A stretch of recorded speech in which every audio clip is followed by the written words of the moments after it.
Saudaraku, sahabatku, izinkan hari ini saya memberikan sebuah refleksi kehidupan.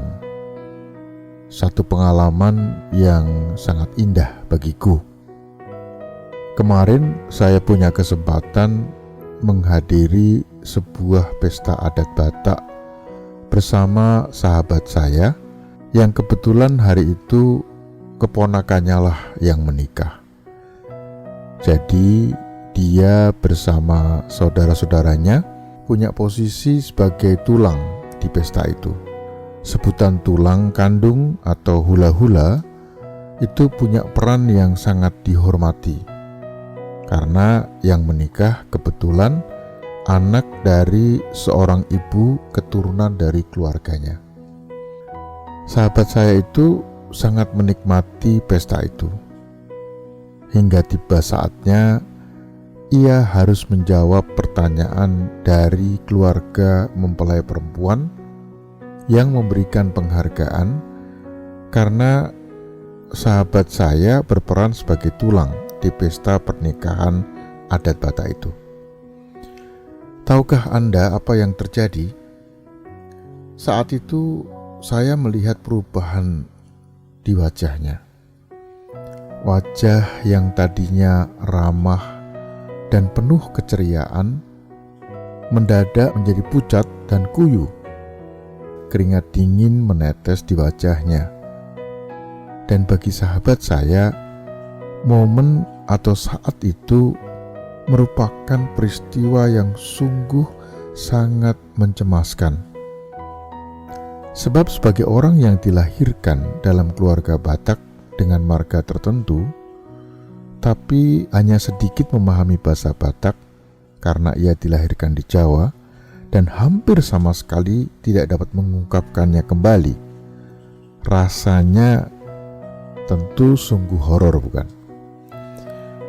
Saya berpikir sejenak, apa yang akan terjadi ya seandainya adat Batak tetap dipertahankan seperti ini.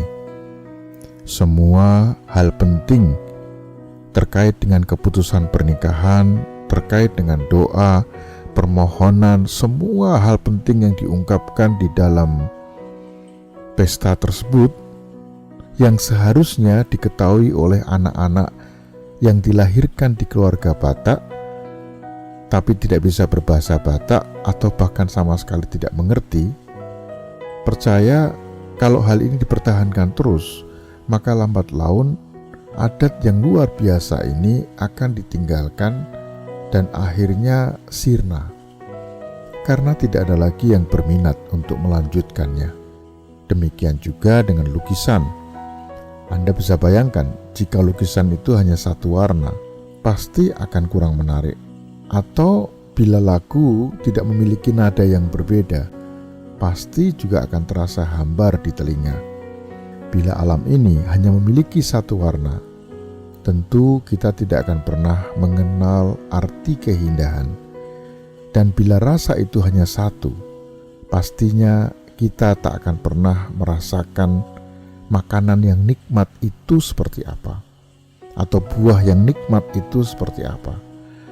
Atau hal yang paling ekstrim lagi, bila semua manusia dilahirkan dengan bentuk dan rupa yang sama, tentu kita tidak akan pernah merasakan indahnya cinta. Itulah indahnya perbedaan yang membawa harmoni dalam kehidupan. Saya ingin mengajak kita semua untuk merenungkan bahwa betapa perbedaan itu sangat berarti dalam kehidupan kita. Karena perbedaan itu mampu menciptakan keindahan, kekuatan, dan kebahagiaan. Seringkali kita memandang perbedaan itu sebagai suatu momok, sesuatu yang mengancam, yang menakutkan. Sehingga tak jarang kita selalu ingin menentang, bahkan melenyapkan orang yang memiliki paham dan kepercayaan yang berbeda seperti itu. Saya yakin adat Batak menjadi pengikat yang sangat penting. dan mempersatukan persaudaraan dan persahabatan dalam komunitas Batak. Demikian juga dengan adat-adat dari budaya lain yang ingin terus dipertahankan. Oleh sebab itu, sepertinya kita perlu mencarikan solusi dari permasalahan yang muncul, baik dari sisi bahasa yang seharusnya sudah mulai dipahami dari sejak dini, dan juga segala hal yang terkait dengan aturan adat sudah harus diajarkan pada anak-anak muda.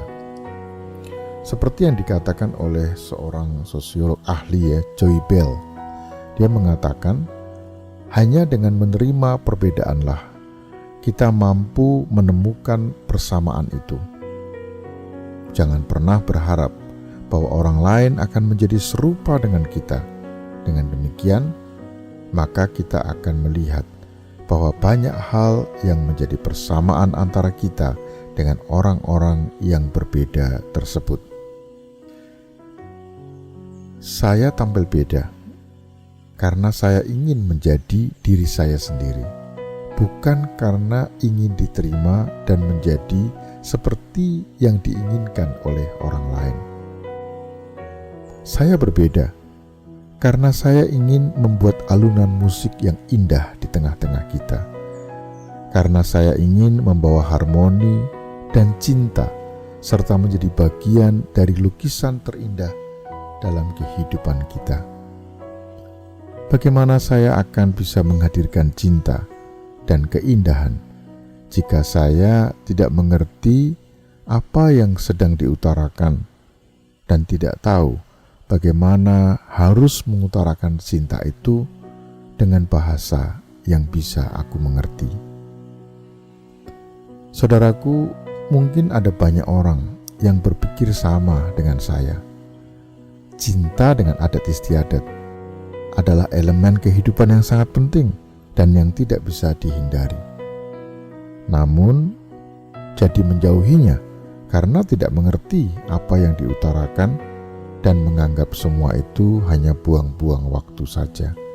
Nah, supaya tidak buang-buang waktu dan akan terus bermakna, maka harus dicarikan jalan keluar, sehingga adat ini dapat dimengerti bahkan digemari oleh generasi penerus kita. Sekali lagi, mari kita hargai perbedaan, sebab perbedaan itu indah dan damai itu indah. Apalagi setiap manusia itu diciptakan sungguh sangat berharga dengan keberadaannya masing-masing. Salam sehat dan Tuhan memberkati.